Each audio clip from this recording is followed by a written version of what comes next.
Yo, what's good, everybody? It's Parlay with Jay. Coming to break down another parlay with y'all. I was robbed yesterday, y'all. Share this one parlay I was on. Before I break that one down, this one. Al Horford went over 10 points. Robert Williams had like Al Horford had like 12 points. He went over. Robert Williams had like 9 rebounds or 10 rebounds, so he went over. PJ Tucker had 7 points going into the fourth quarter. Didn't score 1 point. Not a putback, wasn't fouled for no free throws, didn't get a three-point attempt up. I was heartbroken. I mean, that's this is a nice parlay. It was odd 600.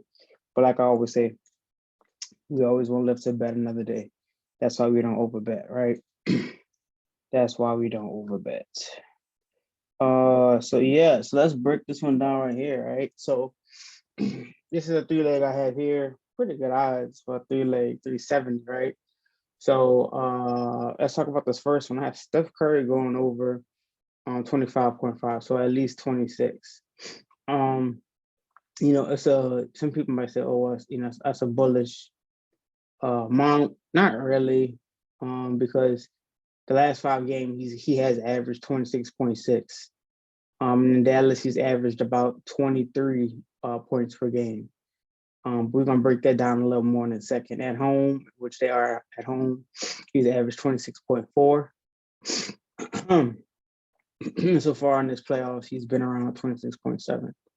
Right. So, but one of the things I like to look at is if there were any anomalies, right, within recent scoring, which may throw this line off, right? Like I said, I'm gonna make a video about line movement and how to pay attention to line movement. And I did make that video about implied probability. So I suggest y'all watch that video as well on the educational playlist. But anyways, breaking down this line, right? Why this line is valuable, right? So there was an overreaction because last game he scored 20 points. Okay. He was somewhat passive. He only put up 16 shots. Okay, and his average should be higher, really, to be honest with you. The first game, he scored 21. That boy scored 21.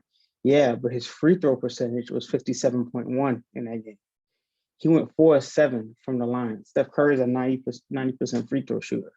Okay, so I feel good about saying, hey, look, he would have easily, let's say if he would have made all of his threes, which is not an anomaly for a 90% free throw shooter, right?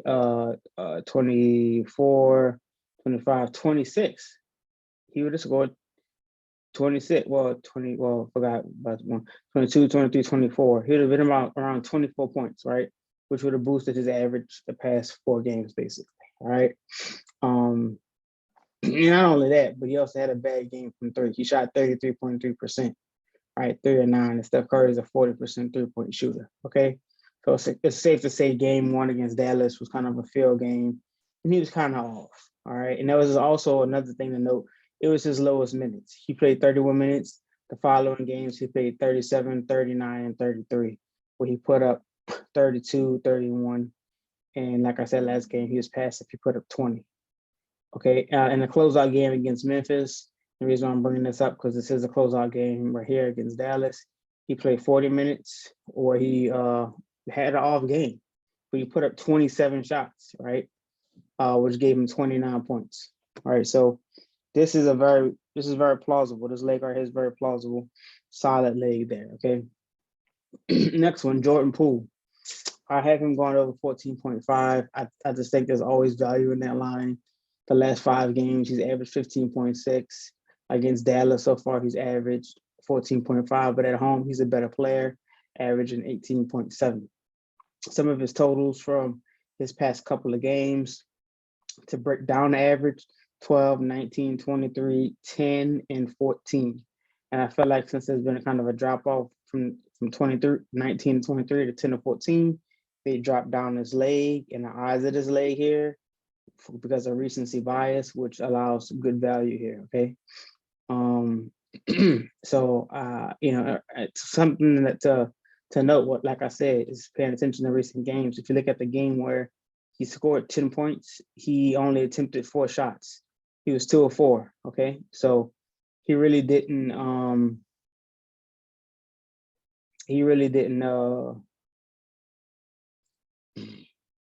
get up a lot of shots in that 10-point game. Something to point out in the 12-point game. He only made 66% of his free throws. If you know anything about Jordan Poole, he's also over 90% free throw shooter. Okay. For example, the other free throws, 100%, 100%, 100%, 100%. He's a good free throw shooter. Okay. So I think there's value in his leg too as well here. And next, we have Klay Thompson on the rebounds. I really like this line consistently. They're starting to kind of catch on. They've been kind of tweaking with the line, but I really got away with, I think we're getting value on this line because we had an anomaly here, right? Last game, he only had 1 rebound. And I was mad because I bet on the same leg, but he only played 28 minutes. He just wasn't crashing the boards. You know, I can't explain to you why, but if I read y'all out the previous 4 games, rebounds, 8, 5, 4, 7. Okay. So basically, if you look here, if you listen here, last 5 games, he's averaged 5 and 22 versus Dallas so far this year. He's been a little bit down to 3.7, but he's better at home, right? Crashing the boards, 4.6, crashing the boards, right? In general, so far in the playoffs and rebounds, he is around 4.4.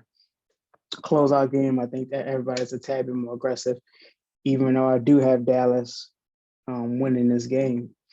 I have 2 parlays, one where I have them or the leg where it's plus, and one where I have them actually covering the spread. So if you want to check out those parlays, come join the sports betting group. I've been more than glad to share them with y'all. You got some other people who drop parlays in here as well. It's not just me, it's a community. Tell me what y'all think about the parlay though. If y'all like the legs. If y'all have any questions, you know, shoot me an email, leave me a comment. I'd be more than glad to answer. And if y'all betting tonight, I hope y'all enjoy the game and good luck. Peace out.